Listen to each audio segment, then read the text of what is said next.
So we have our first story with Bernie Sanders. And this one was interesting because it isn't a news attacks Bernie Sanders, news ignores Bernie Sanders. It's very, very unique. This is a LA Times ignores Bernie Sanders' massive rallies, and their readers write back and tell them how upset they are, let's say. So this is a bunch of To the Editor posts, and we'll talk about it. So, to the editor, it was with considerable irony that I read and was pleased by your front page article. No hashtag Bernie blackout here. Sanders rides a surge of alternative media. Maybe us. I don't know. Maybe I'm talking about someone else. Yes, as a growing number of voters are seeking out alternative media on the left, the LA Times lack of coverage on the December 21st rally in Venice serves as a salient example of why this trend has no sign of abating. And I want to remind everyone, this is in the LA Times letters to the editor. More than 10,000 people showed up to an iconic Los Angeles location to hear a top contender for president, along with the international political and media phenomenon, Representative Alexandria Ocasio-Cortez. And there's no article about it in our local newspaper. While the LA Times is to be commended for recognizing the changes in political media, it must also be brought to task for the disregard it has shown to Sanders' candidacy, written by Fred Segal, and there's another letter to the editor. I wish to express my concern about the political bias shown by the LA Times in its coverage of leading presidential candidates and the disrespect for voters of Los Angeles that it demonstrates. Sanders' rally here on December 21st was attended by a diverse and passionate crowd of more than 14,000 people, yet your paper did not consider it worth covering. On Sunday, there was instead a column about former Vice President Joe Biden's, quote, electability. The reality is that Sanders has received more than 300 endorsements from California leaders in academia, government, and local communities. Tio Bernie is the leading candidate among the state's Latinos and among the youth in California and the rest of the country. In its failure to fairly cover the Democratic race, the outcome of which will be decided the fate of both our democracy and our planet, the LA Times is abdicating its responsibility as one of the nation's leading newspapers, Nua Teal.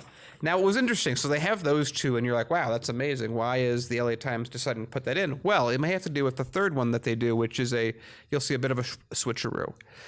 If Sanders and his supporters had not demonized the Democratic Party establishment in 2016, so we were just talking about a rally that happened, 3 days ago from me reading this to, 4 years ago. Seems interesting. They probably had this submitted at some point in the back. Where were we? Right. The Democratic Party establishment in 2016 and divided the majority of voters that had twice elected Barack Obama as president. So this is insinuating that it's Sanders' fault that Hillary did not get election. We might not now being suffering an impeached and reckless president. I want to remind everyone, because I always like bringing up these numbers because they always seem relevant.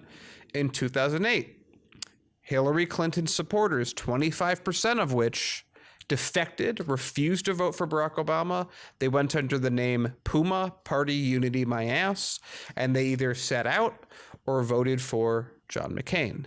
In 2016, 12% of Bernie Sanders supporters didn't vote for Hillary or voted for Trump.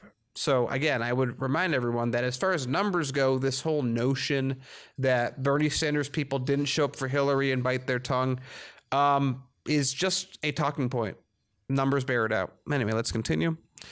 The vulnerable President Trump and his Republican loyalists are silently applauding Sanders' attack on the liberal establishment candidates who support pragmatic approaches to reversing this president's policies. And this is from Alan Segal. And I want to remind everyone that this last statement inherently has an implication of Sanders isn't going to win. We shouldn't pay any attention to him. So what do we have? We have two articles on page one where people are writing to the paper and saying, hey, there's a big event that's happening. Huge amount of people are there. AOC's here. You guys cover Biden when this is your local LA coverage, but you also want to make sure you balance out the coverage and talk about 2016. Wonderful. LA Times. Paul, what do you think? I mean, it's sort of par for the course, right? I mean, they're going to ignore until people say, no, this is important. Lots and lots of people went to see this. This is newsworthy. Why, LA Times, have you decided to just snub Bernie Sanders again? And they're like, whoa, misdirect. It wasn't that bad. We would have covered him if you plebeians were smart enough to realize that he's a terrible candidate and you should support the ones that we like. I mean, we would have covered him if you weren't so stupid and just forced us to. You know, that's basically what they're saying. It's like, you force us to cover it, so fucking fine. We'll drag our feet. We'll get there and be like, all right, a bunch of people thought he was cool, but he sucks. And all those people are idiots. Moving on. Like, that's essentially the way they covered it. And it's like, no, that's not how politics works. You don't get to tell people what they care about. Yeah. Ugh. And not only that, you also have, they're not even writing their own article. They've literally outsourced it to people who are angry at them for not covering it. And they're like, well, we're going to correct it by having you correct it and us making money off the correction. Because I'm pretty sure when you write a letter to the editor, you don't get paid for that. But they still get paid for selling those stories. So there you go. You have a nice... The LA Times begrudgingly allowing people to make the case for the candidate that they like. But they want... I mean, that obviously has support. And we're going to keep getting... I mean, it's like the story we covered yesterday. We keep getting told, like, no, Sanders doesn't really have the support.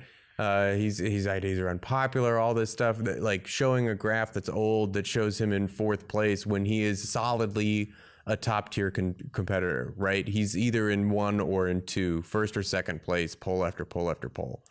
And they can't admit that, because then people feel more comfortable saying, hey, I actually like his ideas and I'll support that campaign. And it looks like they're even winning. And I want to remind everyone, if you are living in the state of California, early voting starts around when Iowa starts. So make your voices heard.